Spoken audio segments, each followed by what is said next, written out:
لە سێبەری باوەڕدا. بەرجی یەکەم نووسینی مامۆستا فەتحوڵڵا گولەن.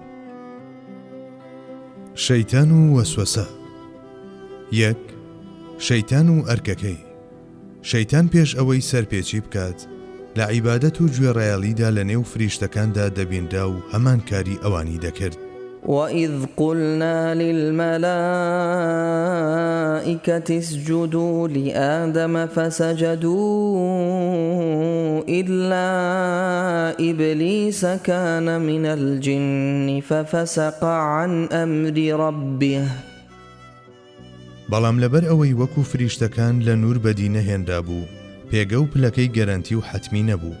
وەکو پێشتریش ئاماژەمان پێدا فریشتەکان تاوان و سەرپێچی ناکەن و ئەوە جێبەجێ دەکەن کە فەرمانیان پێکراوە. لا يعصون الله ما أمرهم ويفعلون ما يؤمرون. کاتێک تۆوی خۆ بە گەورەزانین و ناوچی سەرپێچی ناخی شەیتان لە ڕووداوی سوزدەبردن بۆ حەزرەتی ئادەمدا شەقی برد و نمایان بوو ماهیەتی ڕاستەقینەی دەرکەوت. هاوڕێ لەگەڵ کیبردا وتی: قال أنا خير منه خلقتني من نار وخلقته من طين. بەگوێرەی فەرمایشتی ئاەتەکە لە ڕاستیدا ئەوە ئیبلیسە کە سەرپێچی دەکات و وەکو ئیمامی شیبلیش ئاماژەی بۆ دەکات، دوای ئەم تاوانە ناوی شەیتان و مۆڵەتی ژیان هەتا قیامەت وەردەگرێت و سوێندی خواردکە ثم لآتينهم من بين أيديهم ومن خلفهم وعن أيمانهم وعن شمائلهم ولا تجد أكثرهم شاكرين. لێرەدا پێویستە ئاماژە بە خاڵێک بکەین. لە جەنگدا لە بری کۆکردنەوەی زانیاری لەسەر تاک بە تاچی دوژمن، زیاتر گرنگی بەلایەنەکانی وەک توانا و هێزی لیوا جۆرە و جۆرەکانی دوژمن و چۆنیەتی چەک و جبەخانەیان و توانای مانۆڕ و هێرشی لە ناکاویان و ژمارەی سەرباز و چەکەکانیان و شوێنە استراتیژیەکان و لایەنە گرنگەکانی تری سەربازی دەدرێت و بە وردی هەڵدەسەنجێنرێن و پاشان بە گوێرەی ئەمە ئامادەکاریەکان دەکرێن و ڕێوشوێنەکان دەگیرێنە بەر. ئەجینا دەستنیشانکردنی ڕەنجی قژ و چاوی ئەفسەر و فەرماندەکانیان و جلوبەرگەکانیان و تایبەتمەندیە کەسیەکانی دیکەیان هیچ سوودێکی نابێت. ئەگەر هەشی بێت بەراورد بەوانەی تر قورسایی نابێت. بابەتی جنۆکە و شەیتانەکانی ژوەکو ئەمە وایە. لەوانەیە زۆر لەسەر ئەم بابەتە هەڵوێستەمان کردبێت، بەڵام دیسانیش بە درێژکردنەوەی باسەکە و سەرقاڵبوون بە وردەکاریەکان دادەنرێت. ئەوەی کە گرینگە و بنەڕەتیە لەم بابەتەدا ئەوەیە کە شێوازەکانی نزیک بوونەوەی شەیتانەکان دەستنیشان بکرێن و ئەو فێڵ و تەڵەکانە پێشچاو بخرێن کە دەکرێت لە ڕێگەیانەوە زیان بەو خانەی ئیمانەمان بگەێنێت کە ئازامنی ژیانی هەمیشەییمانە. پاشان دۆزینەوەی چارەسەر و ڕێگەچارە لە بەرامبەر هەر یەک لەمانەوە.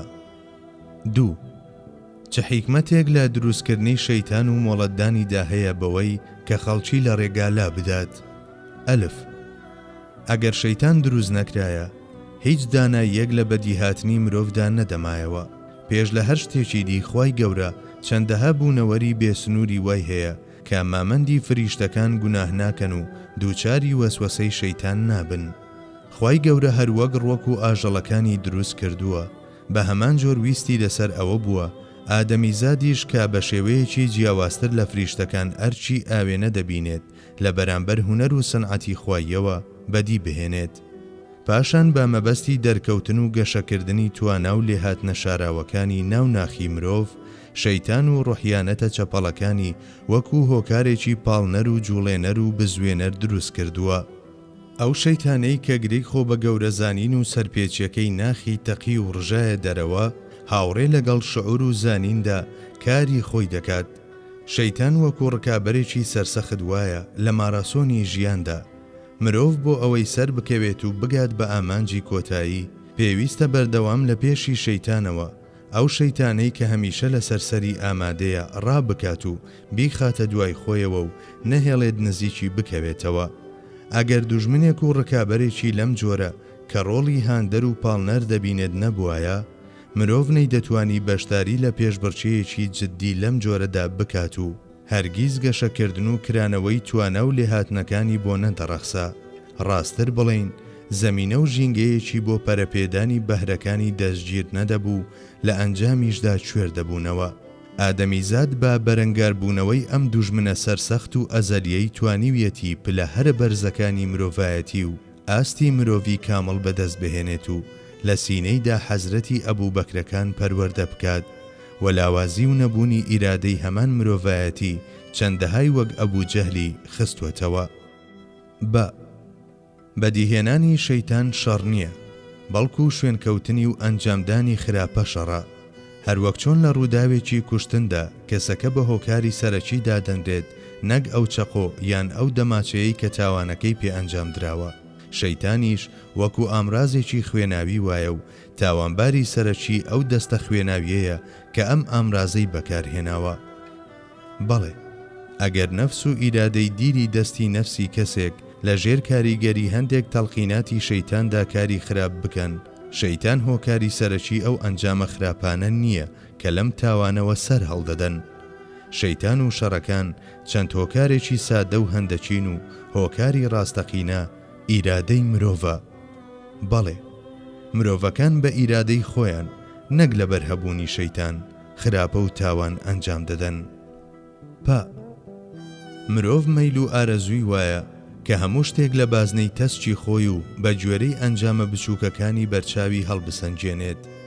لە حاڵێکدا بەدیهێنانی خوای گەورە ڕوو لەسەر جەم ئەنجام و سوودەکان دەکات. بۆ نمونە، ئەگەر دەست بخەینە ناو ئاگرەوە دەمان سووتێنێت. ئایا مافی ئەوەمان هەیە بڵین ئاگر سەر تا پاشتێکی زیان بەخشە؟ خۆی لە خۆیدا ئەوە خۆمانین کە دەیکەین بە شەڕ و شتێکی زیان بەخش. با بڵین هەندێک زیانی جوزئی لەم جۆرەشی هەیە، بەڵام کاتێک تەماشای گشت ئەنجامەکانی دەکەین بڕیار لەسەر سوود بەخشی و پێویستی ئاگر دەردەکەین.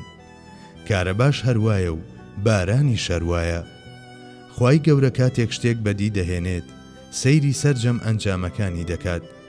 لە مەسەلەی بەدیهێنانی شەیتانیشدا تەماشای سەر لەبەری ئەنجامەکانی دەکات.